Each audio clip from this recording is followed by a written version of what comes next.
Hello. Oh my God. So two things. Oh, hi everybody. Two Hi. things. Isn't there another intro with like a different graphic? I was As like, soon wait, as it came up, I was like, intro. what are you doing? What are you doing? I don't That's even know where mine. I don't even know where the other one is. Y'all, no, I was not doing makeup clearly. I was trying to we we had a new intro. It was so cute too. And I don't know where I don't know where it is. I'm so We have one for Lisa and that one for me. We used that one last time and then did Lisa's because we wanted to have it all like sparkly and match every time we did it on whoever's channel. You found it, huh?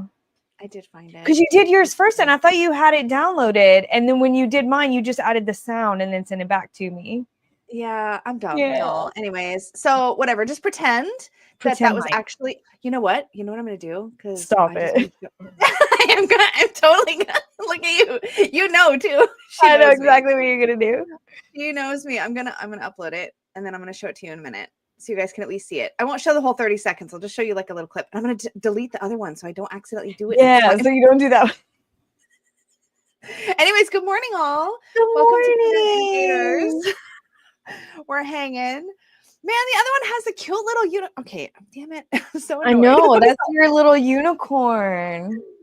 Oh my God. Okay, wait. Is it here? I can't focus. I literally warned Dani before we started. I'm like, I have literally the attention span of your average baby squirrel at the moment. So I said, listen, we're here for it today. We're lollygagging. We're having fun. This is a fun little tag too that we're about to do.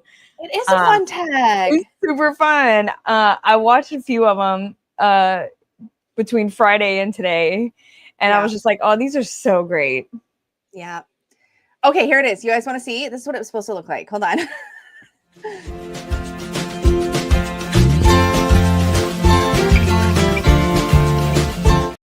So cute, right? So cute. I'm gonna play all 30 seconds, but yeah, that's mine. Yeah. So yeah, we had one with each of our like aesthetics. A little aesthetic that way, yeah. I told Dani, I'm like, I'm not doing makeup today. It's not happening. It's not happening. I told that to Lisa too. I was like, listen, I'm about to go outside when I'm done. It is hot. I will sweat it all off. I'll have it running all down my face. I'm like, it's not happening. It's not happening today. It's too hot. I was not. Y'all, yesterday was like full on, and literally this is all I can do. I can do a lip mask so that my lips aren't dry, and I can drink coffee, and I can show decks.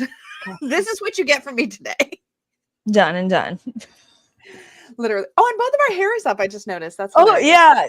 Neither one of us wore makeup, and we did not plan that because I found out Dani wasn't wearing makeup way after it was way too late for me to do makeup. Okay, listen, it wasn't gonna happen, and we both put our hair up. We're just vibing, even though we weren't coordinating. We just coordinated.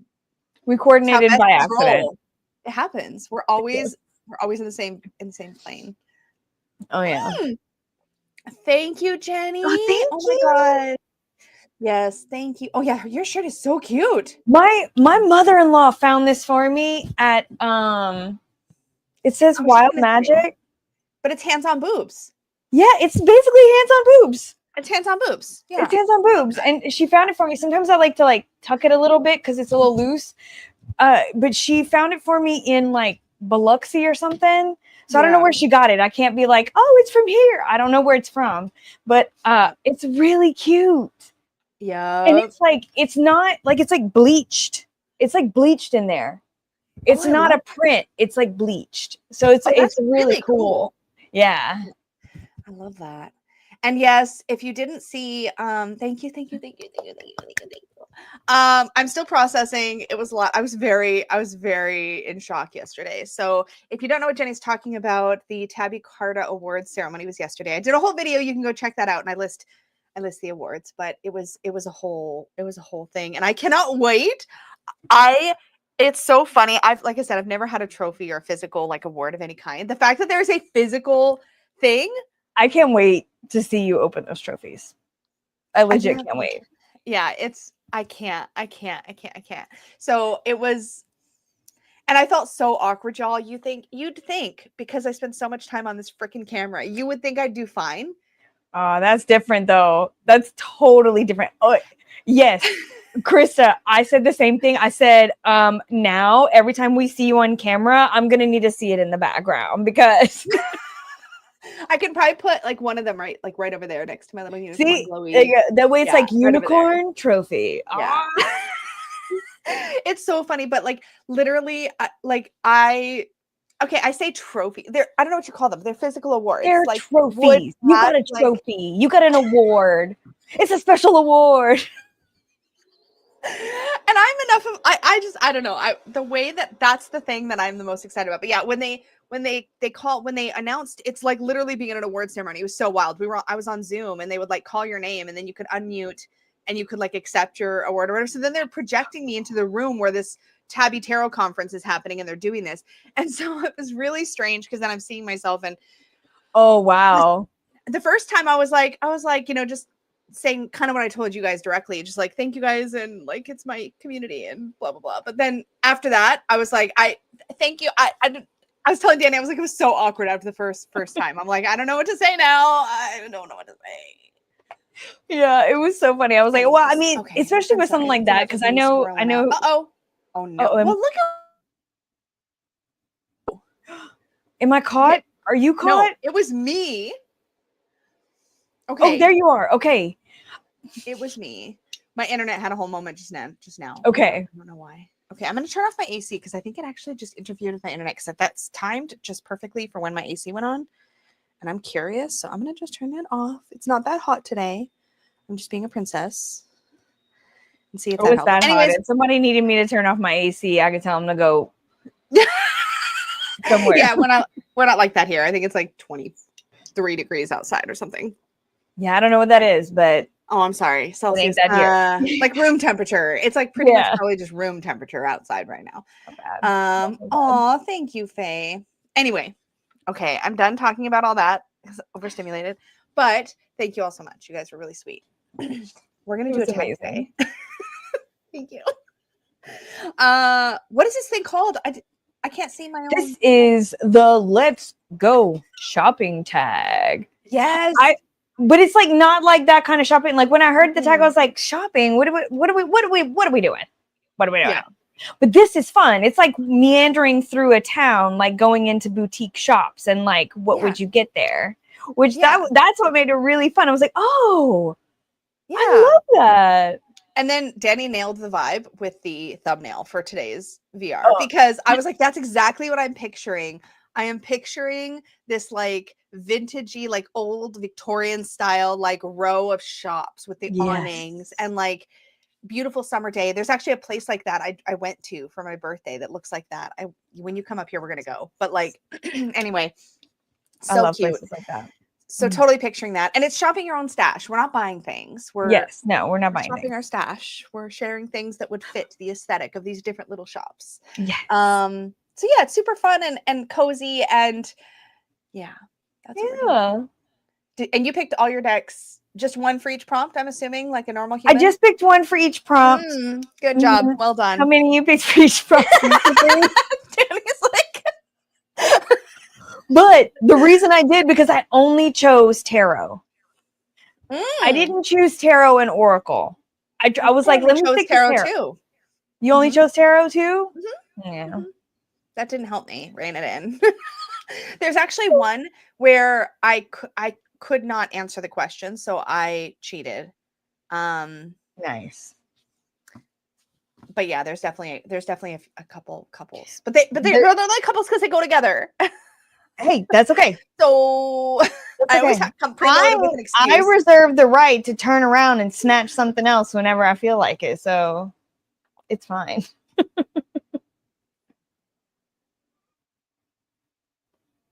Oh no. Did Lisa pause again, you guys? Or is it me? I can't ever tell. It was me. It was me. Oh, it was you again. There you are. I am legitimately about to switch rooms. I think I see you. I'm literally going to grab my decks and go in the other room where I'm close to the internet because for whatever reason it's having a moment today. So it's all you for a minute, Dani. I'll be right back. Have fun. Thank you.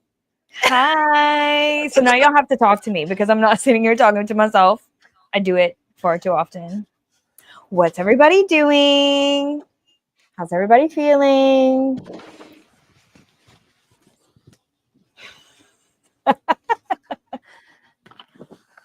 Oh Lord, no. Not Misha. Oh, what am I reading? Right now, I am reading A Botanical Daughter, I think it's called. It's by like Noah something. Okay. But I'm so glad you asked, Krista, because I just started that one, which is kind of like there's these two guys who live in this Victorian glass greenhouse, basically. And one of them is a botanist and is like upstairs doing all his thing, full glass, but they've managed to turn this into a house. There's like this, like they describe like the canopy of flowers and this, that, and the other. So he's up there. His friend is downstairs that lives with him, who's a taxidermy guy. And so he does all his stuff underground and they like live like that. And like, you know, something happens where this guy discovers, I want to say, a new fungus. I think it's a fungus. That makes me feel like I have a theme, but I don't, but it just happens that way. So there's a fungus that he finds somewhere and he has it shipped to him. And like, it seems to be intelligent and things kind of go haywire from there. It was giving very much Little Shop of Horrors. So I was like, I'm about this. Okay. So I just started that one, but I have to tell y'all while we're on the subject that I just finished reading a book that legitimately, I'm not going to hype it, but like made me feel hella uncomfortable. And it was delightful because it's been so long since I read a book like that. So this book is called William. Who is it by? Shit, I don't know. Barb is on that though. She found the Botanical.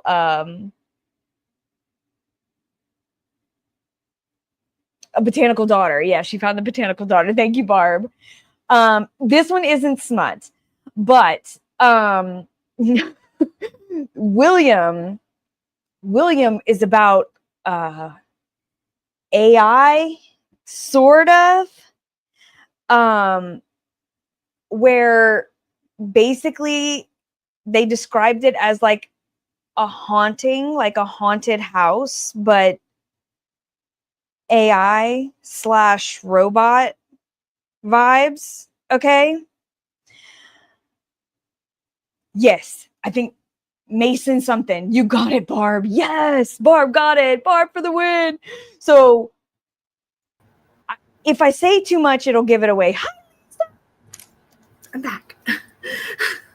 I was talking about William, that one that I was telling you about with that like creeped me out. So like there was this part, and I can say this part, it's not going to give anything away.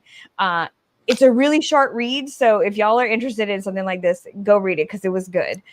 But there was this part where like this like machine thing, whatever, was like he wasn't supposed to be able to move around, but he was like starting to be able to move around. Like he was like, things were happening that weren't supposed to be happening, right?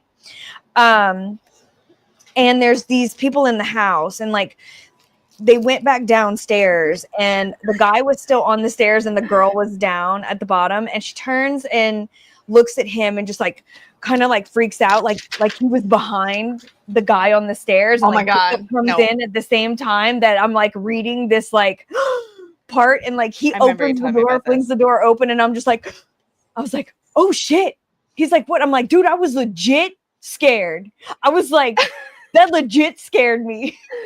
I was so excited because I had not been like put in a space where like I was jumpy from a book in y'all years. I don't know what it was about William. I think it was the way that this thing moved, or like, oh, it got me. It got me. I was like, yes. So anyway, thank you for coming to my TED Talk. Yeah. Thank you so much for taking over, Miss Dani. The way, y'all, this is what happened just now. So I loaded all of my decks for the tag. I put them in a towel. I grabbed my coffee. I grabbed my stuff. I dumped everything on a towel, and I just picked up the towel and hauled ass to my living room. So I've got a towel next to me with a pile of decks in it. Full of stuff. But yeah, we need more book chats from Dani in general. I feel like I love listening to you talk about books. It is one of my favorite so excited. Like when I find a good one, man, I get so excited. Like William was good as shit. Like I was so like, it's not terrifying, but like it puts you in a space where you're like, I am uncomfortable. Like I am uncomfortable. Yeah. And like I think the only other one, like, I mean, granted, everybody knows if they watch my stuff, like how much I've can enjoyed How to Sell a Haunted House. But the one with the eyes was super fun too. The eyes are the best part, I think they're called. Like, yeah. I love me some like I'm a horror kind of gal. You know, like I'll go into smut every once in a while. I'll usually go through phases, but Dani reads I'm the like dark a horror stuff. girly. Yeah. Legit, this was me in a used bookstore. I come across a book about people eating people. And I'm like, that sounds familiar. I bet you Dani told me about that book. And I literally, no lie, I was like, Dani, did I hear about this from you? Because the title was familiar. She's like, oh, absolutely. Yeah. Oh, absolutely. Tender is the flesh. Tender is the flesh. Is the flesh. Tender is the flesh. And it was on a staff recommend shelf. Yeah. At this news bookstore. Honestly, I read it. Everybody talked so much stuff about it and it was so hyped. I read it and I was like, eh. Yeah. You know what I mean? Like, people are the food. We know. You know, Dani was like so unbothered. She's just like, so unbothered. It was a good concept. It was a good story, but it was so mundane. And I guess that was the horror of it. But it was like, I don't know. I felt like it was done before. Not in the same way, but like, wasn't that Soylent Green? What was that old movie? Yeah, Peggy told me about that. Soylent Green was the people are the food. Is, you know. Yeah, it's been done before. It's been done. It's been done, babe. I'm not showing top down, by the way. Me neither. Oh, good. Okay. Cool. All right. I didn't set myself up for that. I'm also way too lazy, y'all, just so you know, to do banners or titles or what. We're gonna just chat and show text. I love it. Do not trust me with any responsibilities at this particular moment, pretty please. Okay. Totally fine. Okay. Hell House. Okay, thank you, Jenny. I'm going to look that up. I love that. Okay, Hell House. And then Butcher and the Blackbird, I've been seeing that. Oh, it's an accidental cannibalism. Okay. I'm writing that one down too. All right. Thank y'all. Barb's always about it with that cannibalism. She said, I know. I love it. Cool. Good on you. Lisa's like, absolutely not. No, it's not happening. It's not happening. Although I do have a very, very interesting book that will show up in my next recent deck. Yay. Little bit outside of the norm. Anyways, okay, let's go shopping. So our first stop is going to be into a bakery, and we're looking for a deck that is warm, cozy, and familiar, something that gives bake shop vibes. All right, Ms. Dani, you go first. Oh, me first? Okay.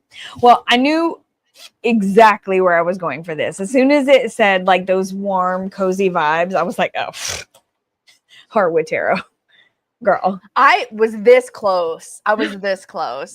Yeah, Heartwood is so cozy. I think it's because we're in that inside. We're in that like cottage area. Yes. Like, oh, yes. Rainbow.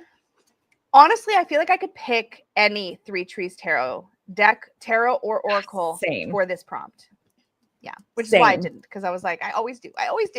But I don't know why. This is one of my favorite images in this deck. I don't know why I love it so much. Is it the Four of Wands? Yeah, the Four of Wands. Every time it comes up, I'm just like, oh, I love it. I love it. This is my and so it's magical. I'm a pomegranate girly.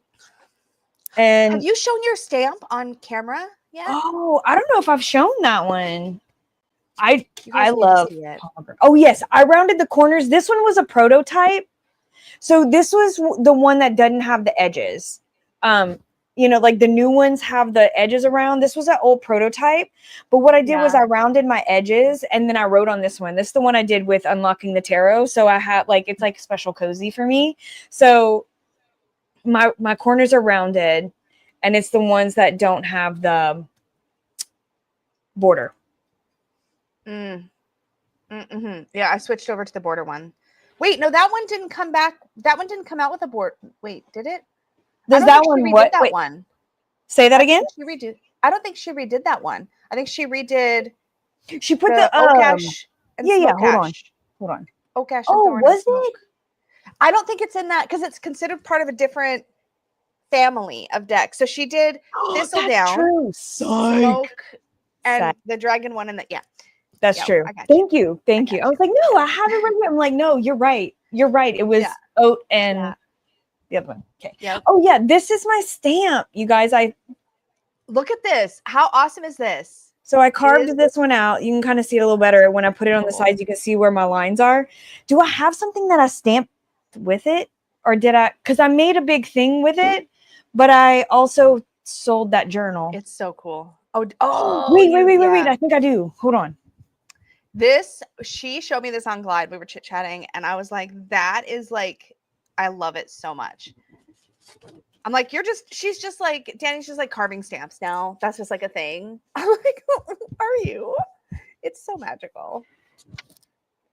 Oh, see? Oh my God. See, you can actually see it. And like, I did a little. Oh, I didn't see that one. You didn't see that one? I also have some fish. I showed you the fish ones, right? I feel like I saw I saw the flag and I saw I don't think I saw the fish. This is my thistle. I saw the thistle. Thistle. Do I have it on She's here? making stamps. I'm like, I've just been making stamps. I'm about to do a Louisiana collection. So I already have my, I don't think I have my thistle in here. So I already have my Acadian flag done, which is, listen, we're all just wild and crazy. We're just gonna, right, Twirl? I know. It's like a whole thing. Let me see if I can, oh, there it is. Oh, that's my one that's backwards. Where's my one that's forwards? So y'all can hear me, right? Yep, we totally can. Okay, so I accidentally carved this stamp backwards and then had to recarve it front ways. So I have like doubles. So that's why I'm looking for my daggum book that has them in there. Oh, well, I don't have it. So you can be able to see it forwards and backwards. So this is the one that I carved backwards. Yeah. Well, I carved forwards so it comes out backwards, and then I had to recarve it. Yeah. But it comes out really cool. I was trying to find my thing, but I can't find it. Anyway, Lisa, what's your deck? I'll look for it. Tell me what your deck is. I'll show you. Twirl says, I have fantasy books to recommend with zero chill. Yes, please. Drop me a DM or something. I think we DM on IG. Drop me a DM. I would love to know. Not that I don't already have, like when I tell you my TBR stack is like this right now. It's quite high. Barb says, Dani, since you're Acadian, you're basically Canadian. Your people got their start in Canada, which is true. Right? Wait. Hold on. I didn't hear you. What? Say that again. She says, since you're Acadian, you're basically Canadian. Your people got their start in Canada. Some of my family got our start in Canada. So we're Acadian, the Acadie, now we Cajun. And then some of my family came straight from France. There you go. Go. So you can kind of see it. But this one had mess, but I can't find my my book. Listen. I'm listening. Speaking of unhinged, we're going on one more tangent first. Do it. I'm here for tangents. Summertime. Please. Have them all around my shop in the yard. Like we walk in the yard and it's like fleas everywhere. And it's horrible. Okay, so we're spraying, we're like doing the dust, we're trying everything. Get in here Friday. Came in covered. Fleas were in my shop. I would lose my mind. I was like, lose my mind. Did you go postal? Like, burn it down. I'll never get it out. I can't do it. But I sprayed, vacuumed. We're good today. So everybody say some little prayers, y'all. Say you know Venus because I got you. I just realized I put mascara on yesterday and did not take it off. That's like I did that Is this it morning. wear I off? took mine off. Anyway, And I'm done. Show me your stuff. She's just put a flea collar on each of your ankles. That's Done. legit. I'm about to Get off of me. get out. Oh no. I hate I it. love this so much. It makes me feel Mine is- disgusting. Mine is an out of print deck, but it is my cozy. It is my cozy, and it's this Doreen Virtue. Well, it's not Doreen Virtue on my copy. It's Radley Valentine, but same. But it's the grandma deck, and I think it's because it's the modification. It's all of it that just makes it. This is like my go-to comfy cozy, and like, does this not feel like a Victorian bake shop? Like, It really does. like, come on. I mean, It reminds me of cute little like pedophores and little pastries and little doilies. There's literal doilies all over. Like literally on the back, there's doilies. There's oh my God. the deck. It's doilies. I just love this. I think with the original gilding, it doesn't feel the same. Like the aesthetic of this is cozy with the pastels with the pastels, yeah. and all the gilding cut off and the bigger corners, and this is still to this day, this is the deck that started my bedtime tarot practice. Like, it's just, I love it so much. It is really sweet. It's not even an aesthetic. Like, this is the kind of thing that would have made me like throw open my mouth a little. Like, I'm not kidding, in the past. So yeah, this caught me at like exactly the right moment, and it was totally Dawn Michelle's fault because she had done this. I know. I watched her do it, and I was like, "Do I need this deck?" And I was like, "Stop it! No, you don't." No.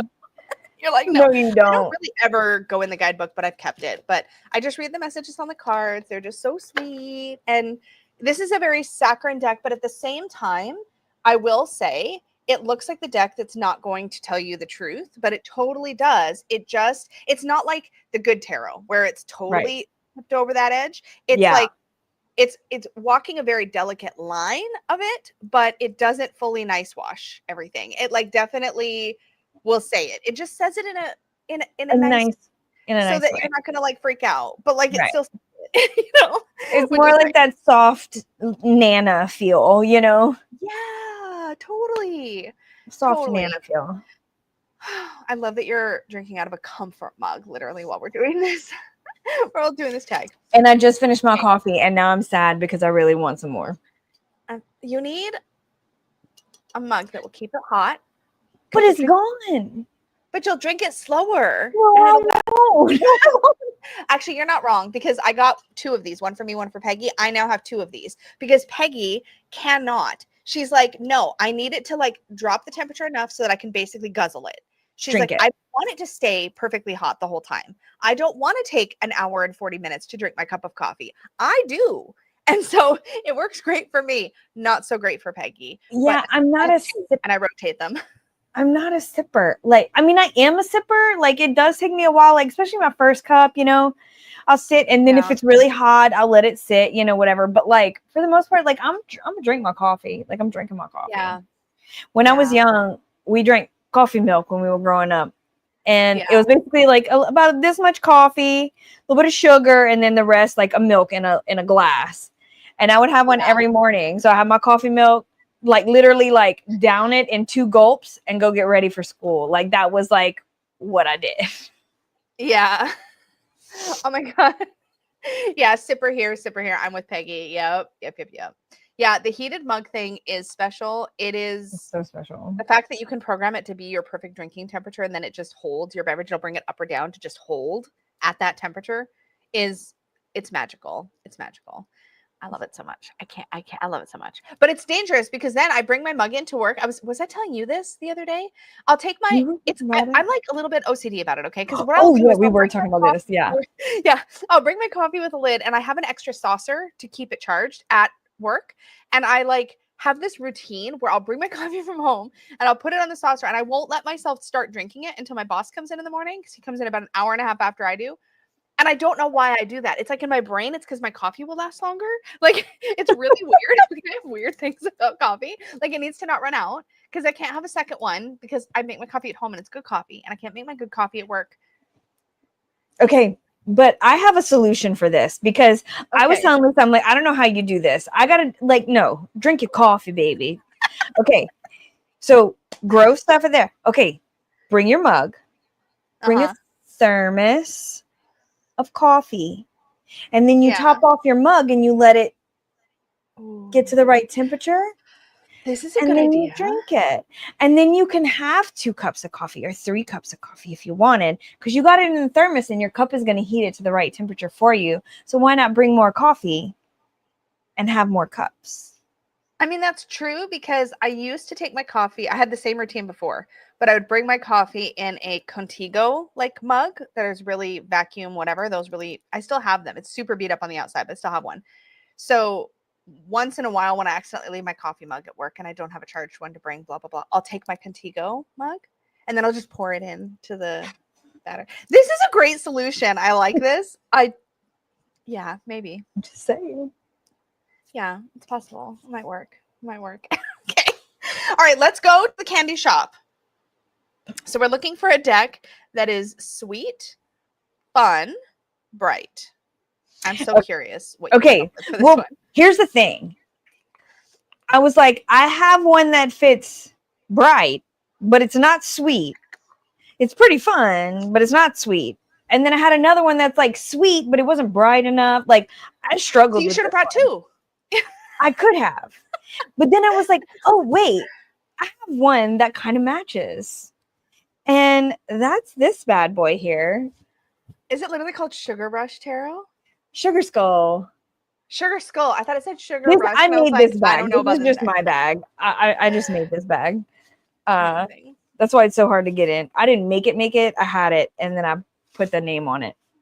This is the Sugar Skull Tarot. So this is another one that I trimmed. But it is very, like, okay, so these look dark, but they get bright. Look, see, poppy colors. For you, this is pretty bright. This looks like candy. It does. It does. And it's a sugar skull. But wait, hold on. Let me find that. Look. You see? Totally. That's bright. That's bright and fun. It's totally fun. It does look like, it's like jewel tone candy. You did good, Dani. I know, because I was like, the only other one, see, what I was thinking was Zeke's Arcana. But I'm like, it's not sweet at all. It's kind of spicy. It's like, what are the little, like, it's like gummy bears with tahini on it. You know what I mean? Like, it's not. Yeah. Yeah. I know everybody's laughing about my colors. It does look like taffy. Thank you, Barb. Yeah, it does. It has taffy vibes. It has taffy vibes. Yeah. This right here. You have a unicorn horn. I'm gonna have a meltdown. Like, give it a little twisty. I know, and it was real twisted this morning. It was real twisted, and like now it's just like, because I've been tucking it in. You know why? Because your hair, like you, is incredibly rebellious, and it's like, do not rebellious today. Tell me what to do. Not having. Do not tell me what to do. Okay, Queen of the Bright, Fun, Cute, Sweet decks. Tell me what you got. Barb already nailed it. Barb nailed it. I didn't see what you said. It's the Happy Tarot. It's my Candyland deck. Of course. It's Candyland. This is one of those decks that, like, this is literally candy in a deck. Like, it literally, and I mean, it has candy all over it. Like, it's literally. I'm not gonna lie, I've considered this deck multiple times. It is so, because it reminds me of Candyland, and I'm like, it's really fun, but I'm like, am I like look, I don't know. This is Candy Shop. There's no other deck I could imagine in this prompt. Look it. You know what's so funny? It also has, when Lisa and I talk on Glide, I have a perpetual light on my ceiling that shines on me. I call what did I call it? Something like the saint light, or like the halo or whatever. They have the same things, and look. It's got the trails of light that kind of cut in. I'm like, that reminds me of every time I fight with my camera trying to talk.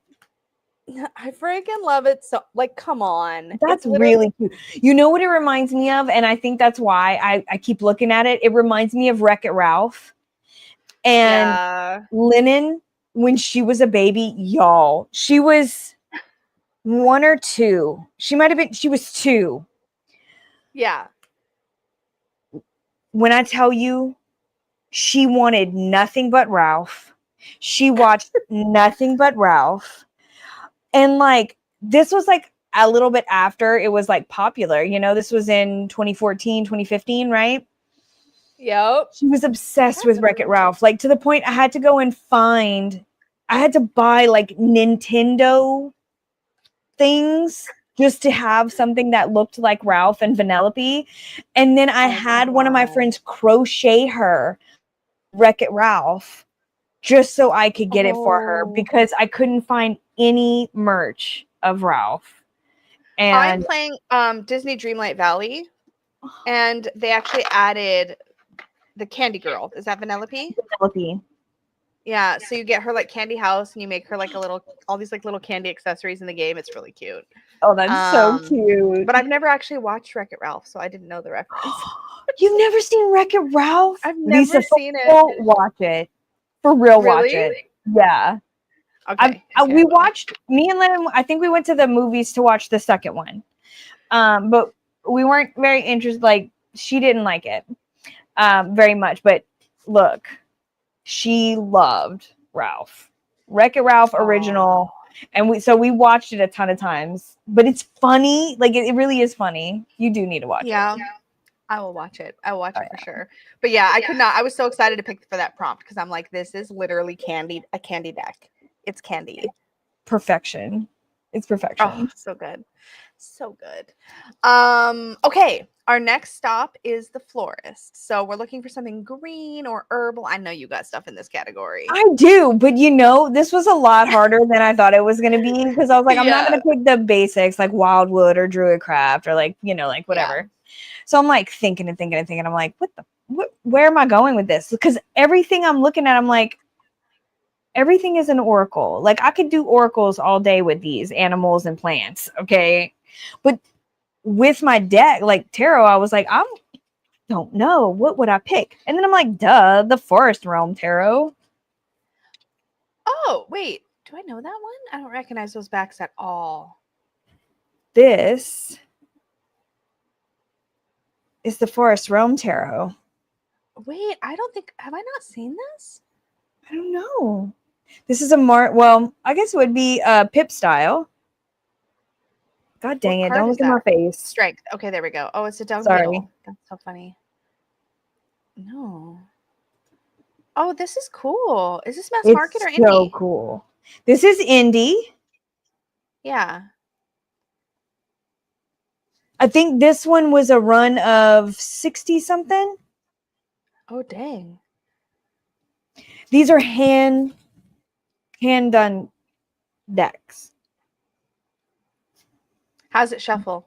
Oh, it shuffles really well, actually. Oh, does Dog it? Okay, good. Sometimes handmade or hand cut decks clump real bad. It actually does really well because they're actually like, hold on. Are they cut pretty even? Oh, yeah. Oh, yeah. Okay. Like they're not like they're legitimately like even cut, but like they shuffle. Wait, I want to push this and I'll show you. Whoop. Now that was user error. Hold on. I know you. It's because we put you on the spot. I know, right? I'm like, I'm on camera. I'm like, this deck shuffles so good, and then I throw the cards everywhere, and I'm throw like, it all over the place. Clearly, you can believe me. But I'm so trustworthy. Oh, that's a really nice mix. Yeah, there's no clumping. Yeah, I mean, they slide, they glide, but they're like soft. These would. Oh, welcome. Oh, they're like. I don't know. I can't hear you. You got to hold it next to your microphone. Oh, sorry, I forgot. Can you hear it? I can hear it now. They're like, these are gonna wear well. Like they're actually going to wear, I think. And what's it called? Forest Realm? Forest Realm Tarot. Mm-hmm. Does it still exist? It should. It might. Maybe. I'm checking on Instagram like right now. Collector's edition. This one I need a link. This one is okay. I got it. Hold on. I did show it on my channel. I have all the sorry, y'all. I'm on a Spanish site or an Italian site. Yes, I think. yes, that's Is it. that right? Yes. Oh, okay. Let me just translate the website. Okay. I'll just share this website and okay, let's try that. I think that's it. I will investigate. They've got a few things. Roots of Lenormand. I don't know if it's on there, but that's their oh, Forest Realms Tarot. There we go. Forest Realm Tarot. That's neat. I don't remember seeing it. You must have showed it on your channel and I just missed it. But so it is Pippish then. Yes, it's a pip deck. Is it like Marseille style pips? Or For just the regular? Kind of like regular pips. It's kind of like, well, I don't know. I would say more like regular because they're not the same suits. We're actually created a forest realm. So there's like mountains and there's flora on the ground. So like mushrooms and stuff like that in the pentacles. And then there's like, you know, so it's like the cups are overflowing in the cups. And then, yeah. So it's all different realms of, I think the cups are like almost in the trees. I don't know. It's cool.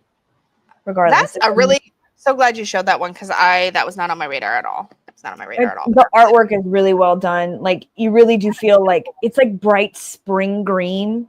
It's like hard to see as like seeing it on screen and seeing it in person is very different. It's very bright.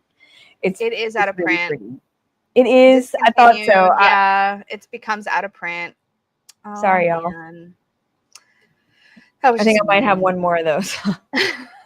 That's okay. Somebody asked me, actually, I just responded to a comment, I think this morning. Somebody's like, why do you show out of print decks? And they didn't ask it like they weren't mad or anything, or they didn't seem mad. And I was just like, it's because for me, YouTube is grown up show and tell. It is. That's basically the answer. I don't want to like not show what I'm excited about because I'm not trying to sell you shit. I'm just trying to show you what I like. I'm just trying to show you what I like. I know. I feel bad because I'm like, if you really love it, I don't know where to get it, but like I love it. Same time. Yeah. Yeah. Okay. My floral shop is a twofer because they're a set and I feel like they go together. So the first one is Children of Ostara. Like this is I really, really love. Oh, and then my Knight of Cups is right on the top of the deck. This is one of the ones that like totally bonded me with this deck because these are fleur-de-lis. They're what? Not fleur-de-lis. I said fleur-de-lis, but what I meant was, oh my gosh, why did I suddenly forget? Oh my god. Iris? No. Oh my god. I'm this is breaking my heart. This is something that I forgot. it's because I'm so brain dead. This is a flower that has meaning for me with Peggy and I. And I'm suddenly legit just totally forgot the name. Trillium? And I'm sure somebody's telling me. Yeah, Trillium. Thank you. Oh my god. That was Barb. That was Barb. Thank you, Barb. I was like, why can't I remember? Peggy legit in her little hometown, she took me to a little field of trilliums. Our first trip meeting each other, or second trip. I can't remember. One of them. First trip. It was definitely the first trip. I remember now because it was like nice outside. Anyways, and we go hunting for them sometimes in parks. But it's the Nine of Cups, which is one of my favorite cards. The fact that trilliums are on the Nine of Cups makes me happy. But anyway, this is a deck full of a lot of flowers, but they're very meaningfully included. See, I think I would really enjoy that one way more than I do the Children of Litha, because me and those animals just aren't it. That is so cool. No. I couldn't get on with the Children of Litha, and I got them at the same time, but this one, like, I got mine at the same time as the nameless one. Yeah, that's right. Yeah, so it's, I don't know what it is, but it's, I love the willow here. Or not willow, gosh darn it. I swear to God, I do better at this normally. But anyways, it's not, I do better than animals, that's for darn sure. But what I love is that the guidebook tells you exactly what the flower is or the botanical is, and then tells you how it applies to the card and gives you even a set of keywords specific. There's our iris and our little, look at the little critters sticking out of the, I think they're like little lizards with like the flowers roses on them. There's the willow. That's the one. I love this. So this is very much flower shop vibes for me. It's also very like elegant. I could see this being like art hanging on the wall in a floral shop like that. You know what other deck I almost picked for this because all I kept thinking about was the botanicals that are in it, but it's like it's not all botanicals, but it's Mystic Moments Tarot. Mystic Moments. Yeah. Or Mystical Moments. Is that what it's called? I think I know what you're talking about. Why am I so my brain doesn't work today. I'm sorry. Tarot of Mystical. Yeah. There's tons of florals in there. Yeah. Like I was thinking about that one too, and I was like, maybe, but like I guess there is, because like even on these, there's like a bunch. Yeah. And like some of them are flowers. I guess I really could have. Yeah. I was like second You could guessing have. myself, you know? But also the pairing that I have for Children of Litha, which you also have this. That's deck. not one of my that's what I'm saying. Like I didn't choose Oracle. Like I could have chose a ton, but that's my favorite, like one of my all-time favorites. That's like top tier. This goes so well with the Children of Ostara. Really? Yeah, it really does. I bet it would read go well them. with this one too, if I'm being honest. Yeah. I love that deck so much. Yeah, this is really great. They're doing a tarot, but I don't like it. I know, me either. It's not actually, I do like it, but for me it looks too similar, which makes sense. It looks too similar to the Good Fortune Tarot, which I do really like, but it's the same artist. It has that vibe as opposed to this vibe. It doesn't feel like this. It doesn't feel like that. I really hoped it would feel like that, but it doesn't feel like that. And that's, I think that's why I'm like, I wanted that. I wanted that feel, you know? I know, me too. I was like, but I think it's the people. It's almost like the people, and it didn't quite have that. I think the thing about Woodland Wardens is it looks like it's been almost like the objects have been placed on the card. Like you've got your animal and it's framed by the botanicals and it's very intentional. Whereas in tarot, you're showing scenes. It's not placed. Like it's not framed. It would have been a beautiful, pip deck. Yeah. That would have been really great. So yeah, but I was thinking about that because I'm like, I really Woodland Wardens, and I was prepping to film my flora and fauna collection, which is coming up in August, and I put those two together, and I was like, this it just works beautifully. But I don't have a lot of decks that I would consider botanical or herbal. That one I do though. I have a lot of botanical, herbal, nature-based oracle. That's like usually where I go with oracle. Yep. Seasons of the Witch Tarot. I haven't seen any pictures from it, but I heard about it. I was so excited for it to come out, but here's the thing. I thought it was going to be one Seasons of the Witch Tarot. It's 4 seasonal Seasons of the Witch Tarot. So it's a whole nother collection. And the first one coming out is the Seasons of the Witch Tarot Winter, like Seasons of the Winter Witch. I don't know how they do it. But here's the thing. The artwork is beautiful. The thing that really, really bothers me, and this is so petty, y'all, and I'm so sorry, but the thing that really bothers me is every single card has the word winter on it. No. 4 of Winter Wands, Winter Death, Winter Cherry. I'm like, I can't with the winter. Like, we can see that it's winter. I don't know why. I don't know if that was a publisher decision, but I was like, it's so clearly winter. And I know that seems like a really silly thing to like not. Are they being made to where you can put them all together? That's why they're going to delineate between winter. Are they going to put like summer and spring with all the other ones? That way you can mix the whole deck and then, but then that's a lot of cards. But like that. I've already got like 8 oracles. And I think I was also a little frustrated because I was like, it would have been really incredible to have a tarot that has all the seasons interwoven, that matches all of the oracles. You have 4 suits. Yeah, I feel like that was a missed opportunity. And for the publisher, I feel like it makes sense. This is just totally a random hot take, y'all. But I feel like for the publisher, it kind of makes sense because of course, you can sell more decks because it's just another Pokemon situation. But I feel rebellious about it. I'm like, I'm not doing it. Oh, I'm throwing coffee. I'm like, I'm not going to do it. I'm like, thank God I have a towel right next to me. How handy is that? Anyways, but yeah, I got kind of frustrated with that because I was like, you know what? If you hadn't gone for 4, damn, I did not know that. Into it. I did not know that. No, that kind of bums me out. Yes, it would have felt like a closed circle. It would have been one tarot to move to, and yes, you can get all 4 now and you could mix and match and I guess create that for yourself, but I don't want to have to do that. That's not my job. Yeah. That was your job. Yes, exactly. So I was bummed out. I gotta admit, I was bummed out, and I was real excited for it to come out. But I was bummed. I'm like, there's gonna be 4 now, and I just don't want to do I thought it was I'm going to over be it now. full encompassing, and then you can use that tarot along with whatever oracle for whatever season and really kind of play on that. Yep. And it's just obnoxious when you see the cards on the table to see the word winter on every single. I'm like, you don't need to stop telling me it's winter. Okay, I'm going to be honest. If they didn't do that, I might have considered it. Same. Actually, same. I might have. I'm still bummed it's not one whole deck, but I don't know. And watch me eat my words, because listen, I'm a fickle bitch, okay? So there's such a chance that I will still end up getting it at some point.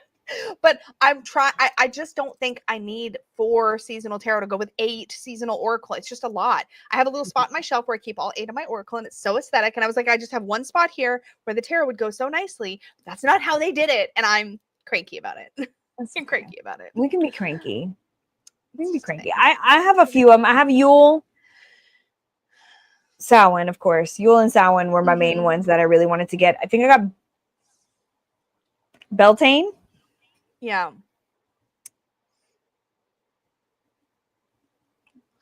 Is that it? You must have Samhain. I have Samhain. I have Yule and Samhain for sure. Yule, Samhain, Beltane. Well, those are my 3 favorite Sabbats. So if I was going to prioritize 3, is Beltane the one with the bees? Yes. Yeah, that's the one I have, and that's the one I've literally not bought any since because I hated the bees on every card so much. Yeah. Oh yeah. I'm so a petty there's bitch. one for every. There's one for every Sabbat. So they're all 8 Sabbats. So they came out. Yeah, not seasons. Sabbats. Yeah, the seasons of the witch are Sabbats, not the seasons. The tarot is going to be the seasons. The 4 seasons. Yeah. Yeah. So yeah, that's my side rant. Where are we going next? Oh yes. Okay, we're gonna go to the pet shop. So this is, I forget what the sub part of the prompt was. Animal or animal, whatever, or nature, whatever. Right? Something. Yeah. Something. I just know I'm going to the pet shop. So I'm going to the pet shop, so I got an animal. Yeah. Okay. I mean, it's not an animal that I would be able to tell anybody about, but I would still go to the pet shop and buy stuff for it. And that's my raccoon tarot. We got to go to the trash panda because this is really the only, like, why have I looked through? I have dragons. I have unicorns. Oh my God. Dawn Michelle needs this deck too. She needs it. Is her character in our current character is a trash panda. Which I love. And that one's holding a D20 on the front of the box. It's all D20s. That's the pentacles. The pentacles are D20s. Yes, Dawn needs this. Somebody message Dawn right now and tell her to go get this. She needs this. Because the wands are the marshmallows. The cups are soda cans. The pentacles are D20s. D20s. Oh my God. Yeah. What are the swords? I can't remember the swords. Farks. The spork. They're sporks. Oh it's my spork. God. Oh my God. I might need this. I love this. It's so funny. Much. Wait, this one has, yes, I found it. My favorite. Wait. Let me come back. Okay. It's the one from, was it Vancouver? Or was it Toronto? Where the raccoon was on the street and they were trying to get it picked up and nobody would come pick up this raccoon. And so they started to make a vigil, a full, they had flowers, candles. They did this. Yes. They wrote him love notes. It was all over Twitter. This was back when it was Twitter. Oh my God. Okay. So the fact that they had that was everything. If this one's out of print, y'all, I'm gonna have a moment about it. I might need this. I might need this. I think she did another one. This is by Jennifer Starling Ducart, trashpandatarot.com. Yeah, it's on Etsy too. Is it? Yeah, it's literally the Trash Panda Tarot Etsy shop. Yes. Hold on. I literally have to stop what we're doing right now and make sure that Dawn Michelle goes and buys this. Look at this bag. First of all, Isn't that cute? Because Yes. And then I'm going to buy this, I think. Because it's ridiculous. Yeah. The dumpster fire for the tower. I have to have this. I don't know. This deck makes me laugh every time. It makes me smile every time. Like I love this deck. This is my heart. I love it so much. Like it's one that will never cease to cheer me up. Okay, somebody else, let me know if anybody else buys it on the spot like I am buying it on the spot. It was Toronto in 2015. Thank you, Bunny Kisses. Yes. I remember because Jacob and I laughed the whole time because like we had saw the whole thing. We weren't on Twitter at the time. I'm still not on Twitter. That's just not a thing I do. But like, it's just not my platform. But whatever. Anyway, I remember like going and looking at updates like throughout the day. I was like reading articles about it. Like I remember when it happened. It was so funny. I mean, it was terrible and funny at the same time, you know. Yeah. I literally just bought it. Okay, cool. Just so you know. I need me a couple of impulsive moments this weekend. I'm just gonna call that my impulsive moment for the day. It's fine. It's fine. It's fine. That was a great pick for that. I love it. Mine is so stereotypical, and I had to pull these out because this is the only I don't even use these. I have these for reasons. I explain it also in my flora and fauna video, but I'll just show you guys these. Look at the paw print bag. This is pet shop stuff here. This is my magical dogs deck and my mystical cats. So this is the magical dogs. It's literally my dog tarot. It's the best. I'm such an idiot. Fantastic. I have a cat tarot. That's the only other animal tarot I have, but it's the cat tarot. I'm just thinking about that right now. And this is my mystical cats. Yep. The trash panda was so perfect for you. Please, the trash panda was perfect. That. I mean, it was the first one I thought of. I was like, I don't think I have anything else like this. Such an idiot. I literally did an animal video. I have these decks are my preventative decks. I own these because they keep me from buying any other dog decks and any other cat decks because I already know I don't use them. Every once in a rare while I use them, and there may come a time like maybe when my doggies are not here anymore when I really want to use them, check in on my little puppers. I don't know, but right now I don't use them. I've used them a couple times for readings for other people who want like a pet reading or something, but very, very rarely. But this is the only reason. Oh, I didn't mean to smush them together. They go in a divided bag. But anyways, this is how I keep myself from buying other I don't need any others. And these remind me that I don't need any others. So I see that's why I have like my main like Pussycat Tarot, because that reminds me like you don't like anything else. Yeah. But stuff like this. You don't want to see cat. Like I had the Bohemian Cat Tarot, which was beautiful, but I don't want to see cats in dresses. And like, I do have like other animals represented in decks, like my the Fantastic Menagerie, the La Metamorphosis du Jour, but that's different because that's like bugs and that's like a certain artist. Yeah, you know what I mean? Yeah. I know I don't want a dog tarot. I love dogs. I don't want a dog tarot. I don't want one. I've had other animal decks. They never stay. And this is the thing. I have looked at so many. I've owned other dog decks. I had the Dachshund one, the Lowrider. I've had other dog decks. The problem with dog decks for me is that, and even the MJ Cullinane, she has a dog one and a cat one. Yes. Here's the thing: if the animals are too photorealistic, then I'm mad that my dogs aren't there. And if it's for real, and if it's too cartoony and it's about just one type of dog, I'm mad it's not my dogs. Like it needs to either be my dogs or it needs to be such a variety. And what I like about magical dogs is it's a total variety of dogs and cats. Obviously, the cat one too is like this. But it's a total variety of dogs. I'm not looking for my dogs there. I'm looking for dog energy there, if that makes sense. But there you go.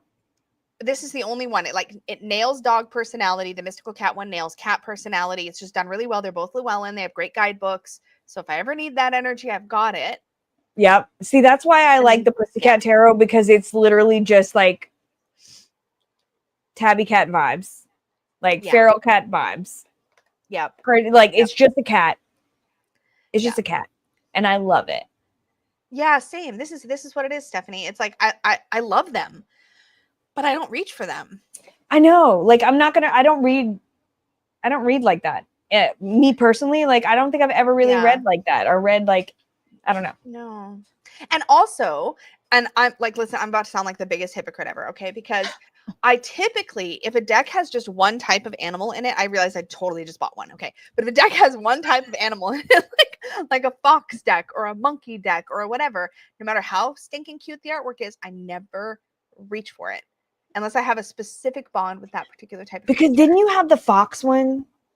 Yeah, I rehomed it, or it's in my purgatory. I can't remember which. Yeah. Even the Way of the Panda Tarot, which I adore. I adore it. And I don't know if I'll be able to bring myself to let it go. I don't know. Because I just adore it, and I adore the big guidebook, and I love everything Kimberly does. But like even that, I don't reach for it because I don't specifically have a bond with panda. Yeah. And you know, that's how I am. You know, I talked about it when I was attempting to do we'll see if I'll ever continue my collection. But right now I'm not. But anyway, when I did do my animal one, it's like I was thinking about that too. I'm like, I don't like, that's just not something that I do. I have my cat, I have the trash panda. Anything else is like, I have your unicorn deck, I have my dragon one. Yeah. 100%. And I think with the trash panda, the reason I'm excited about it is because I've got a tie-in with the D&D thing and Dawn's character, so it's gonna like have that layer. But also it's just, I don't think it's obviously about the raccoons, but I feel like it's also just the chaos monkey energy. It's the chaos of it. It is the chaos of it because it is like there's trash, like there's soda cans everywhere, and there's sporks everywhere, and like there's marshmallows. The D20s, the D20s, like it's really fun. It's fun. Yeah, I think that's what caught me. But yeah, if it was just like, oh, hey, here's raccoons and tarot, I can't. Even the Crystal Unicorn Tarot, which is right next to me because I'm using it for one of my characters. I loved that deck because it was a cute unicorn pastel deck. I never use that deck. It's like an art. To me, that's too much like an RWS clone substituting unicorns. Mm-hmm. There's not really any personality or story there for me to like grab onto, which is one of the reasons why like that's somebody said something about having only or being only interested in UJT for that kind of thing. Because with UJT, I'm trying to like actually have there be reasons they're there and doing those things and not just have it be plunking an animal in. Exactly. You know what I mean? But at the same time, I love freaking Three Trees. I love the Oak Ashes Thorn, but I don't feel like those are like I know this sounds so dumb, but that's not an animal tarot. That's like a whole world. Like it's not. It's like a whole world, you know, like there's something that feels different. Like my animal tarots. Yeah. Even though like, okay, my Heartwood, that's one of my favorites. It's about the little Suri, the little mouse. The mouse. Yeah. I know it's about a mouse, but it's not. It's like a whole world. I know. It's like a whole world, though. Like I feel exactly the same. Or like the way that the suits are like groups of animals. Like I do not have to. I talk about this. I'll talk about this in my Flora and Fauna video. That, like I said, because I just filmed that, so it's on my brain. But I have it in that category, like animal deck, but it's not. It's not. It is, but it isn't. And like it's there because I don't need to know animal lore to understand how to read that deck. And that I don't even need to know what animal is on the card. I don't. No. To be able to, and I think that's why it's not like I have trouble with the ones that's like very much like safari and like ocean animals and like things like that. I'm just like, I don't know what a gazelle does but run. I don't know what they Same. I don't even know what a gazelle looks like. You have to tell me it's a gazelle. Like they have horns, right? I don't know. Do they not have horns? Are those wildebeest? I don't know. Yeah, this is such a good point. For Beauty and Paint says, is it because they're in their environment instead of being plopped into human environments? And I do think that's a big part of it. Yeah, but trash pandas make sense in human environments because they're in human environments. A lot of time they're forced to be. They're forced to be in our environment now. Poor babies. Yeah. It makes more sense, you know. Mm-hmm. If they had a trash cat panda, a trash cat tarot instead of just a trash panda, I would be down for that too because I love all my little trash cats. Like the alley cat had armadillos in there, you know what I'm saying? I want an armadillo, I want a possum, I want a raccoon, and I want a skunk. Yeah, and that's what I want to see. You just got Nameless and the Grimoire. Oh God, I love that set. It's like incredible. It's incredible. It's very special. Okay, I did not pick from the next one aesthetically, so I'm super curious to hear what you picked. But the next stop is the Antique Tarot. The prompt, though, the way that it's written, not that I have it in front of me, that would be super useful, but I don't. The way the prompt was written changed how I looked at it. Can anybody see what that Yes, says? I can't see it my own was. Matter of fact, I think Liz just somebody posted it a in chat, deck but I that couldn't find it. you've had the most history with, good or bad. Yes. Yeah. So this one was easy for me. The one I've had the most history with is this one in the bag that you hate the most. Every time. Every fucking time. It's so horrible. It's literally from like 2016. So it's lost even its filigree. Okay. It has no string. It's so sad. This is the Line Strider Journey Tarot. I have multiple bags that I can put this in, but I don't. I don't know. I understand. I understand. It's totally it's a thing. It's kind of but we go back to about 2016, 2017. And I love it and I don't love it. And I love it and I don't love it and I love it always. Yeah. Because I love the art style. Not only in the Line Strider, I have trouble saying her name. Ciolo? Ciolo Thompson. Ciolo Thompson. Is it Thompson? I just want to show the first name. Yeah. But she also did the Hedge Witch Botanical Oracle. Yes. I have the flashcards, the original indie, and I have the mass market. Like, I love her style of art in general. But I grabbed this one. I've had it for years now, almost 10 years now. And there's just something about the moodiness of this, the use of color. The reason I go back and forth is like there's so many animals, but then they have stuff like this, which I'm going to cover her boobies because YouTube is weird. Yeah. But like the people, you can't even see that because it's too risque. I'm sorry. Oh, don't this even. This is one of my favorite it's fine. images. This is one of my favorite images. This 7 of Cups, because it's those beautiful. shards of glass coming down. And if you look closely, each one has an image inside. Oh, that's really clever. So clever. It's so beautiful. It's so real and raw. They look very much like I don't know. It's like these, like, especially the women characters, they look very much like women exposed, but like in this really beautiful, like raw, real way. And then you have that pop of color. And it's like, I love the artwork and I love the feel that especially like the humans give in this deck that I can't get enough.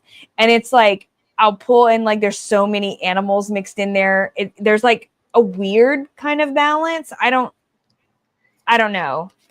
This is why softness. It's good and bad for me, both. But we've had so much history that, like, I need it, you know? Yeah. And sometimes when you have a deck that long and you've worked with it that much, there's something about knowing that in a pinch you can whip that out and do a reading and know you'll understand what it's telling you. It's like that. Yeah. And you see, because it's got these animals that, like, we just talked about that. I don't know, you know? Yeah. I mean, I know lions and stuff, but like the different types of birds, you know, this bird building its nest. Like, I don't know it all, but like I've had it for so long that like I still love it. I still read with it. Because with this one, I read a lot numerologically. Is that right? That makes sense. You know? Yeah, absolutely. I'm like, oh, this is a 7 of Pentacles. So I know that we're looking at this for this, you know, like 100%. Yeah, we've had the most history for sure. Yeah. Oh my God. Okay. So everybody knows what the deck I have the most history with is. It's my Osho Zen. This is actually the newer pocket edition because my trimmed version is put away and I don't really reach for it anymore, but this is such a nice size and it has the borders and the little book in here. What is this? is there an extra card? Oh yeah, I always take the MasterCard out because I don't know that dude. Whatever. So it's like an extra card, but this is the deck that I really learned. Oh, is it the cult leader guy? Is he a cult? He's problematic. There's definitely you don't know about documentary. Yeah. No, I've heard about it. I'm a true crime girly. I know. That's not Om Shinrikyo, huh? What? No, that's not. No, it's Osho. His name's just Osho. Oh, yeah. Not the other guy. Not the other guy. Osho had somebody associated with his group that did some problematic shit for sure. But I don't. There's a cult. Like there was a cult. Anyway, it's like called Wild Country or yeah. But yeah, this deck and I go way back, and the creator of this is actually it's not him directly. It's I know her name, but I forget. She also did the I Ching Oracle. Oh my god, I don't remember her name, and I know it, but I'm just not remembering it. Somebody's gonna know. Anyways, so this is a really nice size, but this deck is literally, it's how, like I said, I cut my teeth on this, but I know this deck very well, and I love the take on a lot of the cards. It goes quite dark through the swordsy suit, through the air suit, because it's got that more Buddhist kind of take on the mind. But I find that really useful. Like cards like this just have stuck with me for decades, and I mean, this deck and I in different versions have worked together since it came out. Basically, I think it was like late 90s or like 2000, I think. And I'd had other decks. I'd had like the Legacy of the Divine, and there's like a couple decks I'd played with, but this one and I are where I really learned tarot. And I tell that story a lot, but I cannot tell you the last time, like that's the Page of Earth. It's so cute. I can't tell you the last time I actually read with this deck, but if I ever need to like whip out a reading, I can always go to this because I know it so well. Yeah, you know it backwards and forwards. This is still my favorite way to envision the Two of Cups. It's like a pink tree. I know it seems so simple, but it's like pink tree and a yellow tree, but where they overlap, they make this color orange. And to me, that was always the perfect example of what like healthy, balanced connection could look like. Like I love that. To retain their own identity, but also form something new together. And I just love it. Yeah, that's totally fair, Twirl. That's totally fair. And I've heard plenty of things. But yeah, to me, it's kind of funny actually. In the guidebook, there's like two sections.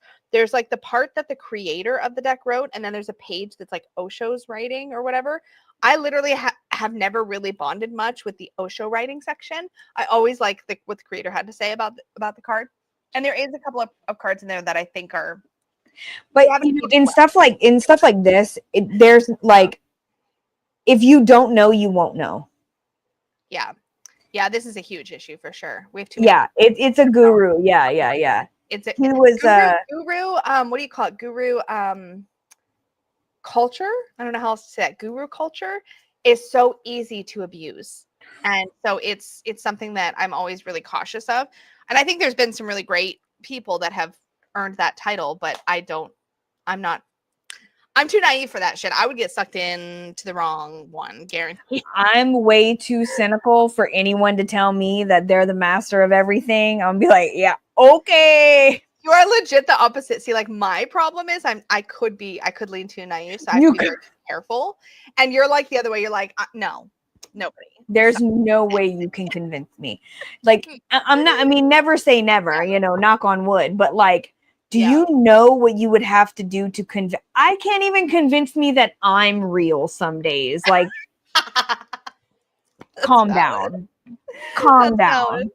Yeah. Right? 100% Twirl. That's could accidentally be Dani could accidentally be a guru. Without me knowing, maybe so. Because otherwise I'd be like, are you listening to me? You're a moron. I am no one. Find someone else. Like, when people one of the things that you, me, and Dawn have all said to each other and like separately or whatever is, why in the world is anybody listening to us? Why? It's so weird. But we love you. But like also it's weird. I love you all so much because y'all are my friends. Like legit, y'all are my friends. 1,000%. But also we are not that of y'all. Please don't. No, Please don't. Girl, no. Yeah, legitimately. Like I like listen, the things I do, no. If you all saw me day to day, like, listen, Dani and Dawn have seen the real, like the real hot mess that I am on a daily basis. When I'm like literally panicking over the dumbest shit, like you just don't know. We really do. Know. But yeah, 1000% blind obedience is always an issue. Anything that expects blind obedience, I'm out. I'm out. I want things that encourage questions and exploring and digging deeper and uncovering. When the second there's a hard truth and a hard line, yep, I'm out. I'm usually out. That's why I could, like, when I tell you, I'm like, even as a little kid, I got questions. And that's what always led me to, I'm gonna say it led me to trouble, because I wasn't staying where I wasn't in line. I wasn't like, but why? No. But why? It's interesting though, because I think that it's the questions that lead us to wisdom. Yes. I think it's the questions that lead us to truth. And I think any path that suppresses questions is problematic. Period. If you can't question, if you can't push back against the narrative, then it's the wrong path, my opinion. And everybody's going to get served something, like be served by something different. But yeah, I think absolutely. But in general, no matter what, if there is something that is like, I don't know, like there is no way to question it. It is what it is, what it is, what it is. And it's not actual like proven facts. Like even then, no, it's because to me, I think I could go very philosophical on this. I know, but we're about to get in a hole. So much beauty and power in the questions. It's one of the things that feeds my soul spiritually is questions. And that you take that away and you've taken away, I think, 80% of what makes spirituality powerful. I agree. Yeah. When I tell you I run on questions, and I have since I was little, like I am where I am. I have the knowledge that I have. I learned what I did, and I got away from a lot of things that I could have been bogged down in when it came to my family and the history. Yep. And like, I recently talked to my cousin yesterday. Me and her got to sit and talk for like an hour or two while we were at a dealership. Are you okay? Are you sneezing? I'm waiting for a sneeze to come out, and I'm like, it's on the cusp. And I'm like, okay, where is it? I'm so sorry. No, I'll let you sneeze. I got to talk to my cousin, and we were like talking about. Oh, okay. We were talking about stuff like that, and I'm like, you know, if it wasn't for my inquisitiveness and my ability to question and learn, and my education took me where I needed to go and got me out of a situation that could have went really bad, you know, if I didn't. Absolutely. And like, yeah, it's you got to be able to question. You got to be allowed, because that's how you learn. And I feel like anything that suppresses the question, like, no, you don't question God. You don't question. No, fuck that. I don't know. And that's the thing. Like, Bob Smith, you know, that's the thing that like disconnected me from faith and religion when I was younger, because the question was so abhorrent to people and so rejected. And there's something really empowering about where I'm at now, where I get to lean into all of that, and it's like fully embraced and encouraged. And I'm like, because you get to ask questions when you're faced with something. You get to ask a question, and you either like what you find or you don't. Yeah, and I get to carve it out for myself, and it's a totally different experience. But like, I think we wreck things so often as a culture by taking something and we see it in tarot. Let's be real for a second, just to bring it back on topic. We see it in tarot all the time. You take something where there's a way to do something, and suddenly that's the way. And I push back against that so hard. You and I talk about this all the time. Oh, yeah. That is tarot. That's tarot dogma. That's what that is. And we don't need that. Speaking of dogma, you've never seen it, huh? Dogma. You've never seen it, movie? Huh? Yeah. Alanis Morissette, right? Yeah. Then I've seen it. You've seen it? I don't know if I remember a lot, but I remember Alanis Morissette was in it. That's what I remember. Watching Dogma. Yeah. In the 90s. It was the 90s. 98, right? Or maybe 99, whatever. Yeah. When I saw Kevin Smith's Dogma, it was the first time I saw something on screen, and it's so weird because he was in the opposite space. I'm going to go back to that. Yeah. When I watched Dogma, I looked at that screen and I was like, I'm not alone in this. Yeah. I understand. Like, this is open my scope, and it's what I've been saying. And it's like, look at this, look at this, look at this. And it's so funny because it taught me that it's okay to question these things and go your own way. And it's so funny because Kevin Smith was in the exact opposite space when he wrote Dogma. This was his expression of his faith. Yeah. And it's so crazy how it did the exact opposite for so many people. Like, people went back to faith and people separated from faith with this movie. And he's writing a new one where he is now in his faith. Interesting. And we're going to get a Dogma 2. I'm shitting my pants about it because I'm need to really rewatch hope it's really good. Knowing but where I'm at now, would you think that I would enjoy it? I think you would. Yeah. I think you would, because it's got its humor, but it does also, it has a cynical voice and it also has very spiritual voices. Yes. Dogma 2. So I am a member of Last Podcast on the Left. I'm part of their Patreon, and two of the guys, Eddie and Henry, all three of them did. They got to sit down with Kevin Smith the other day, and it was a really long interview. It was really fun. Kevin dominated, just all talk. So it's hardly any questions, but he talked so much about that because it's the 25th anniversary of Dogma, which is why it kind of reminded me of that. But anyway, interesting. Back on topic. No, that's a really but that's related, right? But yeah, so I think in general, I get my backup because I had somebody ask the other day somewhere, or it came up in the Facebook group or something, where somebody basically said, is it still tarot reading or something if you don't memorize all the meanings or something simple like that? And I see this kind of thing all the time, and it's like, or if you read purely intuitively, because there is a lot of a problem. I can't words today, but there is an issue happening in social media, especially like TikTok culture and stuff, where there's people just saying whatever the hell with that's one thing. But people that look at a card and genuinely get a message and share that message, that is 1000% a valid way to read. And so I think we have to be careful sometimes not to throw the babies out with the bathwater, where we're like, okay, there's this grifting stuff that happens, right? And this problematic style. There's a side where you're making fun. Some of it is in good faith, making fun. Just sure.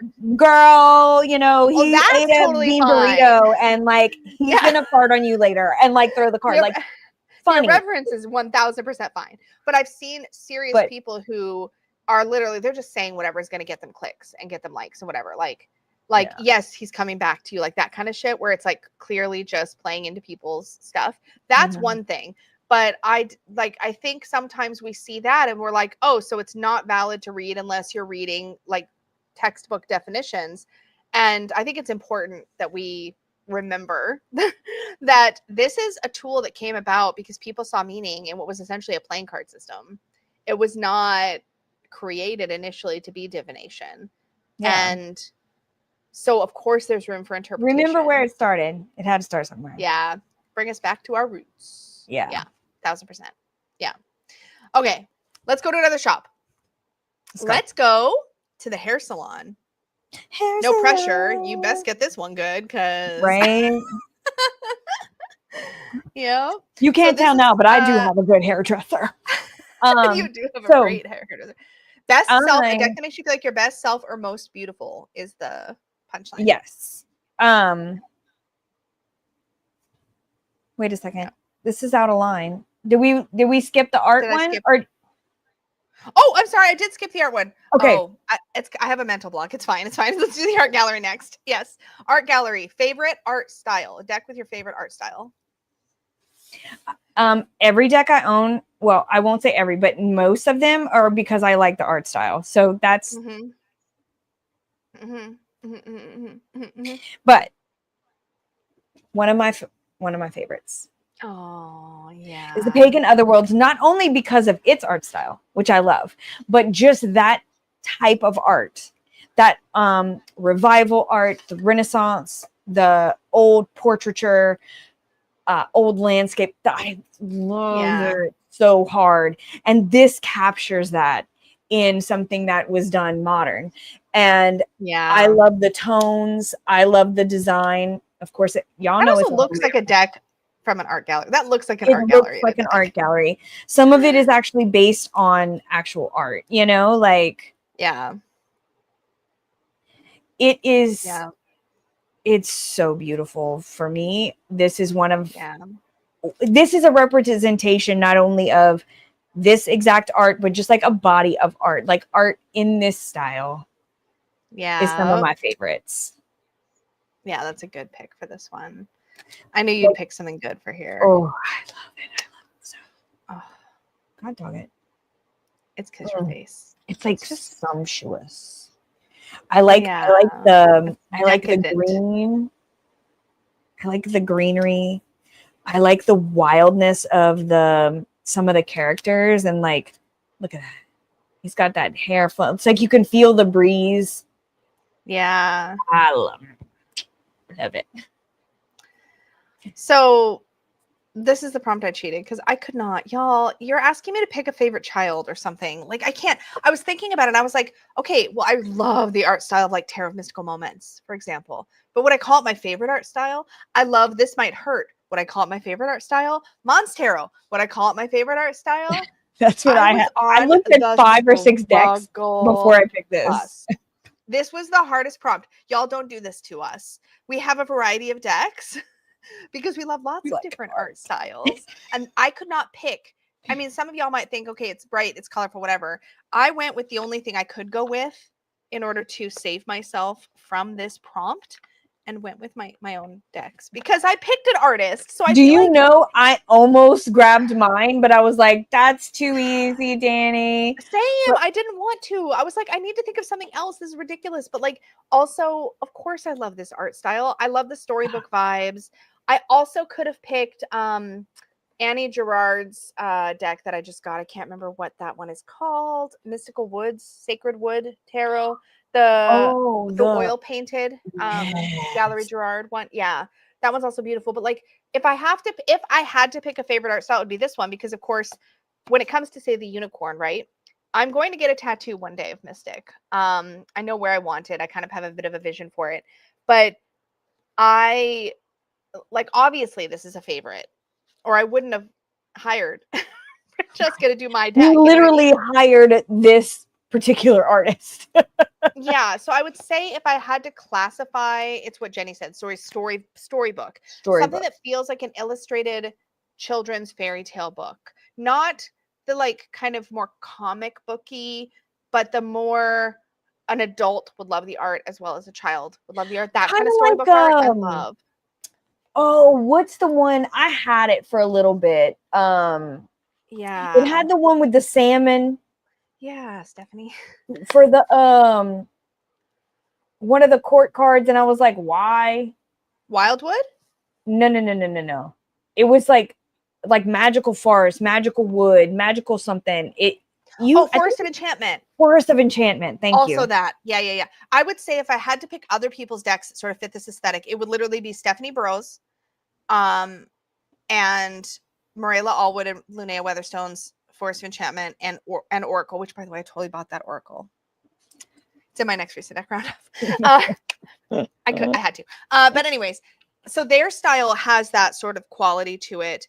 It's so magical and ethereal. I like that sort of transport me to another world art style. But yeah, it's hard for me to think outside of Francesca's because I'm so intimately familiar with her art style and what she can do. And so I'm very bonded to it.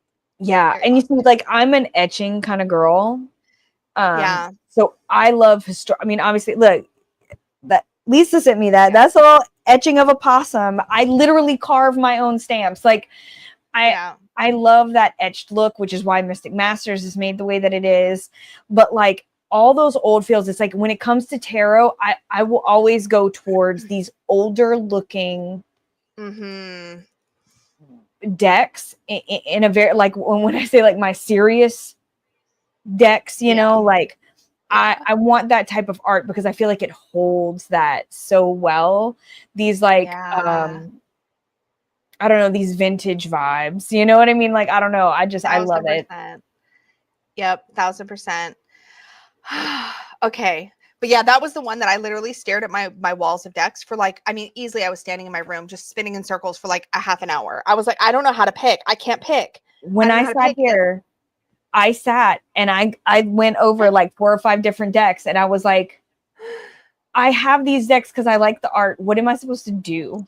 Well, yeah, because it's like I don't know how to pick a favorite because I'm like, I do like collage and everything has a different vibe. It's like this for cozy vibes. If I was the type of girly to have 1 or 2 decks, this would be an easier question to answer. But it's like the whole point is I have a wide variety of tastes. You know what it is? It's like music. We're probably, I bet you we're the same with music. I like a little country. I like a little pop. I like a little rock. I like a little grunge. I like a little rap. I like a little. So, like, you can't tell me to pick a favorite. Give me a good song and I like it. It doesn't matter the genre. Do you know what I mean? Same. It's like that, but with I tarot. Listen to everything from class. Like you will come in my shop and I will be listening to Mozart one day. I'll be listening to Lil Wayne tomorrow. I got, you know, like every genre, like country music. You got every little bit and piece. I just love music. I love music in the same way that I love art. Like it's like the whole thing in general. So yeah, these were really hard. What do you say? Like it tickles your brain. Mm-hmm. I like the way it scratches my brain. Yeah. Okay, now we get to go to the hair salon.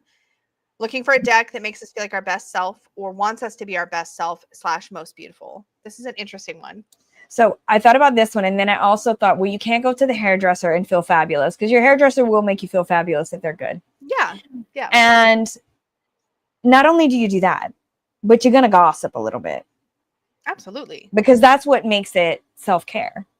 Because not 1,000%. Only do you get beautifying, but you also get to let all the shit out and tell somebody stuff that won't tell nobody else, right? This is why I wish Jacob lived in Canada because I would fucking fly to get my hair done by Jacob. Because your girl knows all the tea. Okay.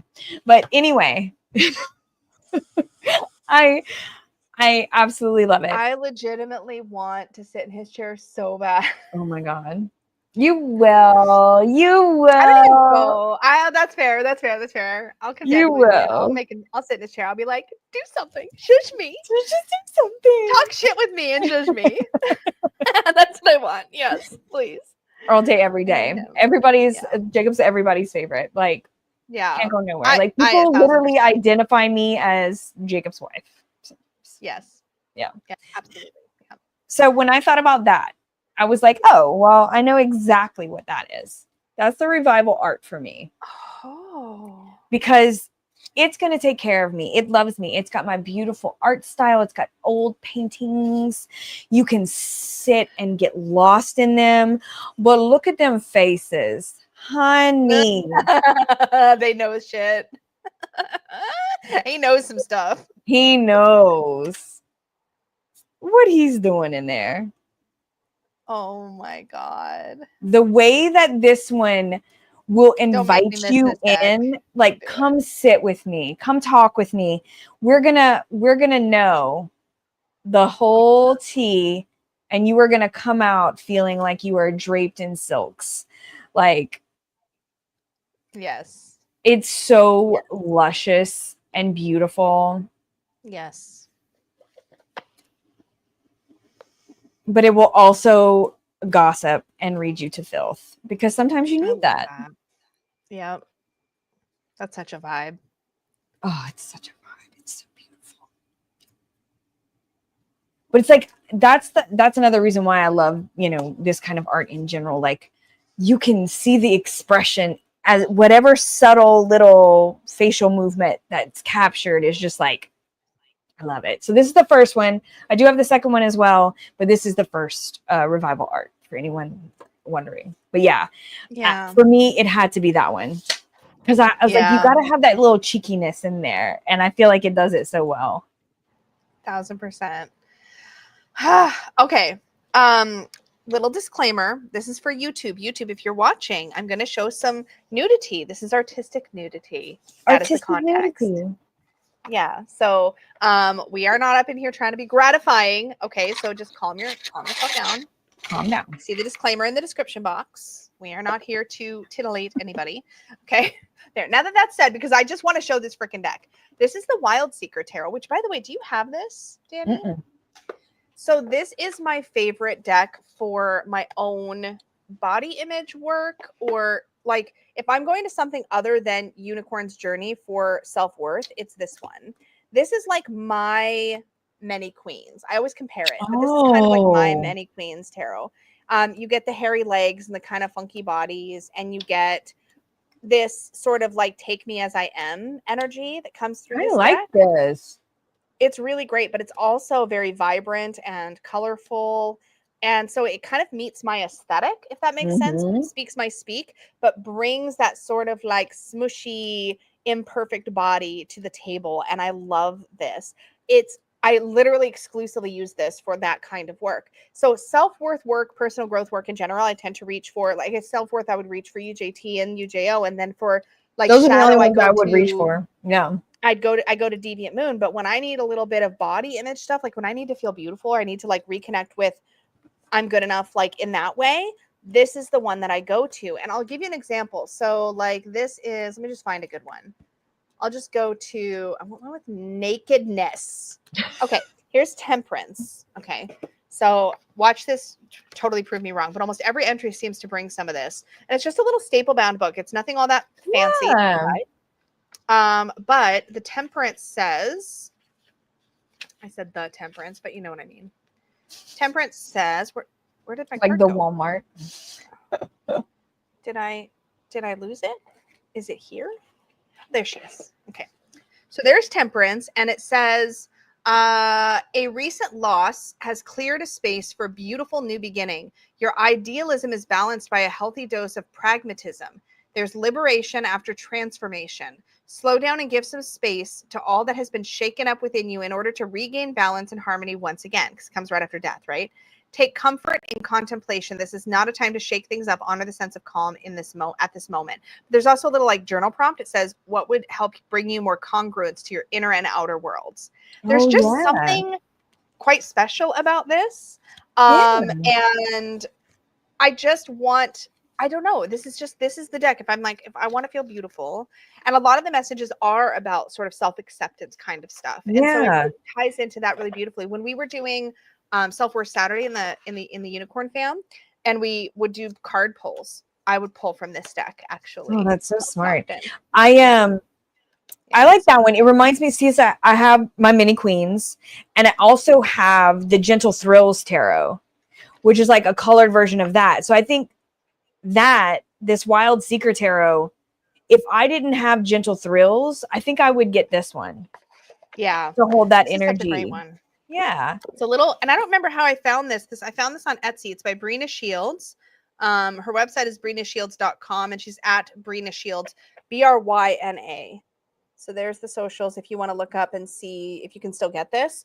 But this was just like a random find for me, and it's great. It's a good empowerment deck. It's good for that kind of thing, and I really, really like it. Yeah. So yeah. I love that. It makes me feel beautiful. Yeah. Yeah. Wild Seeker. Wild Seeker. That's the one. Okay. Our last stop is we're going to the toy shop. So this is the deck we want to play with next. Okay. So I had to think about it because the ones that I want to play with next are not here yet. So I do have some that are on the way, and I really want to play with those, but I can't show those. So, okay. But what I did grab this one because this is one that I was about to put on my desk because I was switching some stuff out. And I was like, I haven't really like I've played with it a bit, but like, I want to like use this deck because I'm in like a medieval vibe right now. Yeah. So I thought the Tarot by Daniloff. This is the 3rd edition. I think this is out of print. I was gifted this. It's what I love. Okay, look. I love the way that this is set. That is 1,000% a Game Crafter deal. I don't know. They're the only ones I know of that have that type of packaging. Really? I really like it because it's like it's gotta be. It's like this hard. Yeah, I've got one for sure in that packaging right now, and it's kind of fun. It's like I like it. It's kind of cool. Yeah. I don't know. It's kind of cool. Anyway. Yeah. I don't know if it would withstand, like if I move this too much, it'll undo, but like it's just kind of cool. But it's such a neat deck. Ooh. Oh, this has Dani written all over it. Yeah. It's like when I'm feeling those vibes, like this and the medieval Europe tarot are some of my favorites. And then, okay, so then they have white cards. The white cards are the court and the aces. Okay. Get a little style switch up. Look at her. Gosh, I love this so much. Like, I just love the costuming and the way that these are kind of like shields. You know, we have the little heart right there for our Queen of Hearts with the crab down here. We have like, it's just so great. That switch to white, I find really jarring. It is very jarring, which is why I want to work with it a little bit more. Because I'm trying to convince my brain that it's not jarring because you love these images. So you need to be able to see them properly. Yeah. It'll be cool to see it in like a spread though, because it will pop those aces and courts out and really make them highlight. And especially because that deck has so many people in it, having the court cards with the white, it actually does make logical sense to sort of identify them separately in that way of like, how are they playing into the reading differently? I think that's kind of smart, actually. Exactly. And because there are no words on the cards, really, except for the majors, you know, they don't denote anything. It's just numbers. I feel like if we didn't have something denoting, it would be really hard to see them on the thing if it wasn't like super, super obvious, because some of them at a first glance is not super obvious. You have to look. I'm like, oh, is this a sword? No, it's a pentacle. Do you see? Because that's a flag. So it's like, yeah, it does help to center these characters in particular. But like they also feel like specific messengers. You know what I mean? Yes, yes. So yeah, this one, I'm ready to play with this one a little bit more and really kind of like have a good feel. As crazy as it is, I want to play with this deck and Lenormand together. That makes sense. I don't know why, but like I want to do that. And then I also want to try this with either playing cards or my Nile cards, because I think that they would really talk well together, if that makes sense. So that's kind of where my play comes in with this deck. Like, because I'm still like in that Lenormand and Kipper and playing card space that I'm really bringing in, like this is one that excites me in that way. Yeah.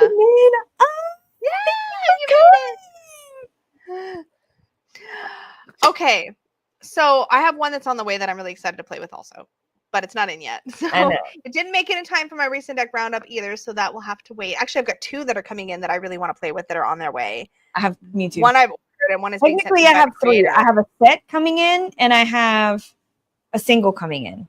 So to be continued. So exciting. We're probably talking about at least one of the same. Probably. One of them. But the one that I am actually getting ready to do a full-on dive into is an oldie but a goodie.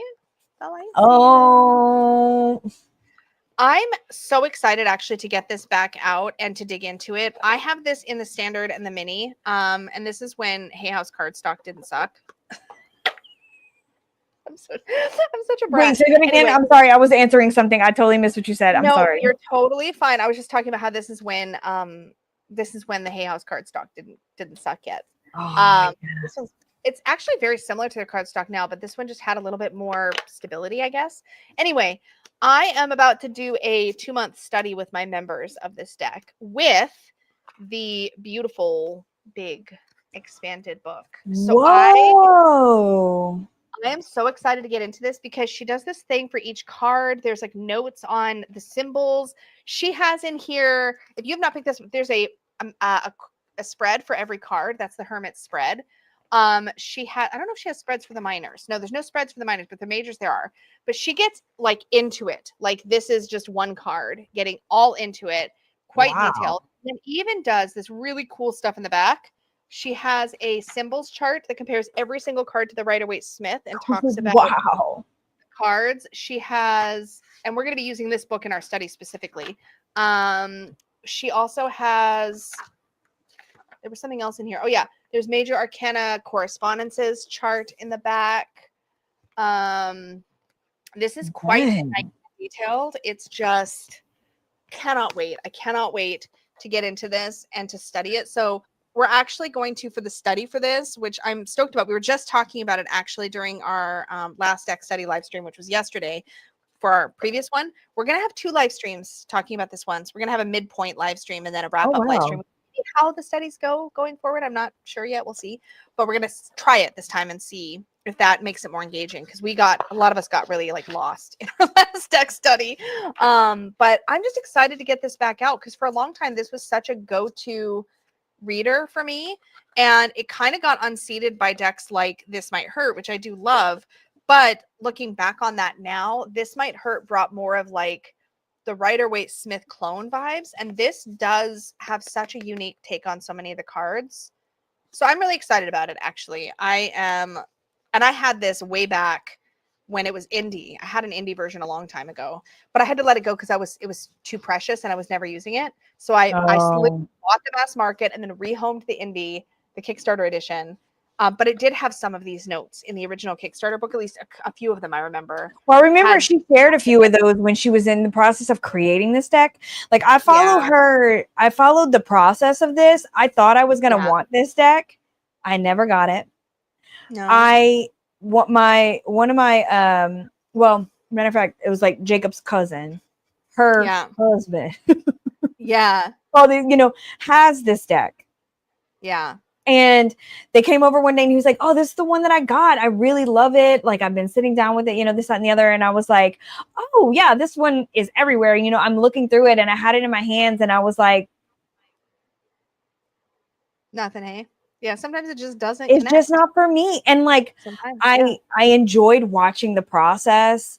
I enjoyed what went into these cards and like, the background and like all that stuff. And it just I wanted to want and love this deck, but even having it in my hand, I was like, it's just not my vibe. It's just not my vibe. Yeah, sometimes like you want so bad to like something and it's not clicking. I've had that so many times, but I had to put this one away for a long time because I just wasn't reaching for it. But I think it's going to have a bit of a renaissance in my life because I'm so stinking excited to get into it again. I just remember Chris Ann did such an incredible job of like translating a lot of the cards. And there's so many little Easter eggs in the artwork that I never knew about. There really is. And that's why I'm excited about for sure. I didn't know about this book. The book is amazing to me. I love the idea of that. I love seeing all the notes and stuff because like I said, I remember when she was actually in the process of creating these cards, like where she would share her artwork and like what the story was behind what she was doing and how she was, like actually creating the cards. It was such a beautiful thing to watch and such an interesting thing to see what she was putting into the cards and how she was corresponding. And the fact that she made something beautiful like that to go with it is awesome. Yeah, that's definitely like a fantasy self deck for me. I want to want it, There's so many little things that I never noticed until other people pointed them out. Like the high priestess, you can see it here. Her eyes are closed, but when you look closer, they're open. They're open. Like I never even knew that detail was there. And I feel like I'm usually pretty good at spotting details on cards, but she tucked so many little things into these. And I just can't wait. I can't wait to dig into it. Oh yeah, the Tarot of the Curious Creatures. You like that one, huh? Jonathan was saying that. I love that deck. Me and Chris Ann's deck, I love watching her work. I love her artwork. I love all of that. I don't have any of her decks, but I follow her and I love to see it. I don't know. The 3 that stayed in my collection or that worked for me is this one, the Sacred Creators, which took me a long time because I didn't think of myself as a creator, and that's a whole thing. That's a whole thing I still struggle with sometimes. I know it's so weird, but it is what it is. And then also the Tarot of Curious Creatures. That deck I call, it's like my instant path working deck. The second I'm looking at a card, I'm path working it every single time. I can't stop myself. It's the wildest experience. No other deck has ever done that to me. And for that reason, it will always and always be like magical. It's like I'm immediately in conversation. It's just so freaking cool. I love that deck. That'd be another fun one to study sometime. That would be fun. But that would be fun to see a study of, you know? Mm-hmm. Oh, the Muse Tarot. I watched her do the Muse Tarot too. I thought I was going to get that one. I really thought I was going to get that one, but I ended up not still. I couldn't. Some of the cards go horizontal. It also wasn't my art style. Oh, I don't remember that. I think it's the Kings. I think I want to say it's either the Kings or the Aces. They flip horizontal. I can't. All portrait or all horizontal. Like pick a direction. I can't with that. I just can't. But also to be fair, I wasn't. Oh shit! It's just my battery. All your camera's done. It's like, girl, you need that dummy battery thing. Dude, I don't know. Me and Dawn were talking about that the other day when me and her were filming, and because it died on there too. I had to plug it in and wait. Yep. There's a dummy battery. You need a dummy battery for sure. Because if it's just going off your computer, it's not gonna draw enough power. Definitely not. All right. Okay. Well, since Dani's camera has died, hold on. Let me see. Can you plug yourself back in? Well, I was trying to see if it'll notice my actual camera. Oh, that would be good. It could. Your onboard, your computer camera? Yeah, my computer onboard camera. It should. Yeah. Hold on. Let me go out and come back in. BRB. You do that. Okay. But yeah, is there still time to join for the Lightseer study group? Yes. So this next week, the last week of July, where it kind of tips into August, I'm going to be prepping the study. So I'm going to be doing our prompts and figuring it out. I think we're going to be doing a thing where we're obviously going to be studying the book, but we're also going to be doing some spreads and kind of trying to dip in and that kind of thing. So there's going to be like levels, but the first prompt will not roll out until the first Monday of August. So I tend to do Mondays through the study. And then our first live stream will be probably the last Saturday in August. And our last live stream, our wrap-up live stream will probably be the last Saturday in September. Yeah. I post all the prompts to both YouTube and Facebook to answer Linda's question. So you don't need to be in the Facebook group. People will chit chat with each other in the Facebook group. So sometimes that's a little bit more interactive, but it's people also comment on the YouTube posts. So I put up the prompts on the YouTube community tab, and then you can respond under there. But like if you want to share pictures or like share whatever, I don't have a way to let you do that on YouTube yet. So yeah, hopefully that answers your question. But yeah, you will have access to everything. All the live streams happen on YouTube too. Welcome back, Dani. Hi, I'm joking. Oh, don't choke. Don't die. That's not good. Okay. What are you drinking?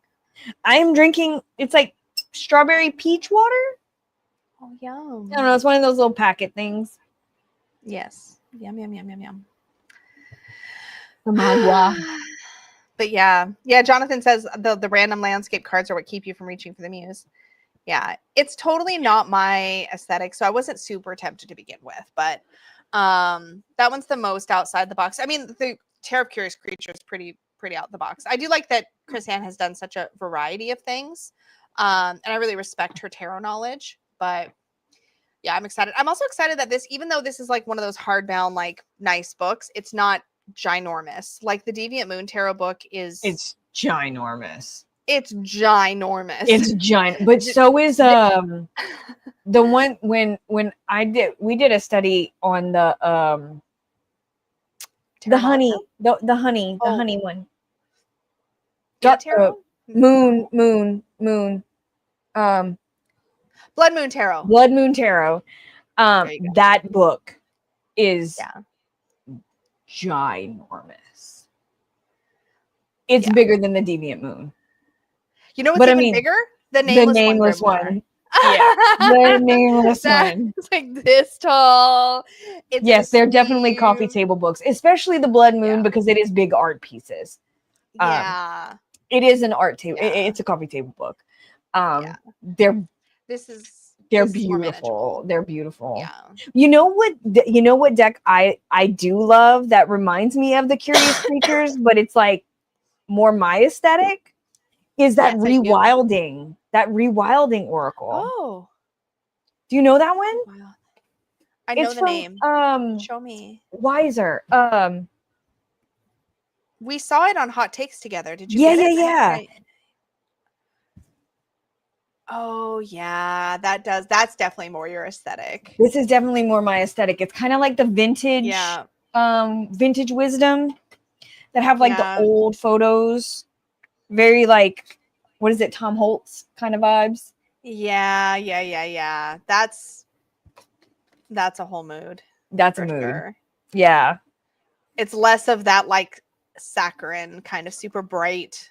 Yeah. Like you can tell with Tarot of Curious Creatures, like it's meant to be. It's kind of like the blaring, Housewives crazy. tarot, and like, you know, it's very poppy and yeah. Yeah, that rewilding is really cool. And it's funny really because cool. I usually cannot with anthropomorphized animals like that. I can't. But Yeah. I ended up with what's the one that I ended up liking that way? Not the Northern Animal Tarot. I did like it a little. I liked that But one. it was the fantasy one she came out with, Mythical Creatures, I think she calls it. I'm trying to remember what she called it. That one has anthropomorphized, but it's got like unicorns and it's got similar sort of things going on. I saw those. I love the way. I love her artwork. Yeah. That was one of the main animal decks that I really, really loved, but I ended up just not like. I used it, but I didn't use it, and it was like I love the look of it, but like I'd rather have someone else have it. You know what I mean? Yeah, totally. Oh my gosh, this was a fun tag, y'all. This was really fun. It was cozy vibes, despite having to change location midstream. That's okay. I should to change cameras. Yeah, thank you for taking on full screen duty. That's okay. You too. And thank you for hanging out. I love you. Yeah, thanks you guys. This was so much fun. And sorry if we didn't get to the chat. I mean, the chat was bumping today. I know. There's so many comments coming through. I'm also not into just seeing an animal head. I know that can be very disorienting for sure. Yeah, for sure. It doesn't even make sense. Like the body types, like when you see like a rhino head on this like svelte body, you're like, that makes no sense. No sense. There's no logic to it whatsoever. Yeah. It's so great. Yeah, but I'm gonna dive back into some work I need to get done. Take some lunch, get some lunch with Peggy, and then get back to work. Yeah, I'm about to do the same. I just finished downloading a video that me and Dawn did. Got to fix that, and then I'm headed outside to get hot and sweaty, I guess, until it probably starts raining on us. That's about it. Get that gardening done. Are you get that gardening done? Is it weeding you're doing? No, I have some sweet potatoes that I already started growing that have roots that I need to plant. And it's way too late to do that shit, but I'm gonna do it anyway. Because I'm a YOLO kind of gardener. We're just gonna plant it and see what happens. So I do have to plant those though, because like them roots is gone. Like they don't fit no more. So I was like, okay, well, I gotta go get that in there. And then I got some squash that I planted, and so I want to just make sure that all that's doing good. So it's basically just like putting a couple things in the ground, freshening up some stuff, and then house projects. Sunday chores. Sunday chores. So I hope you guys have a wonderful Sunday and don't have too many chores, but we'll see y'all very soon, I'm sure. We will. Have a great day, everybody. Bye, guys. Bye.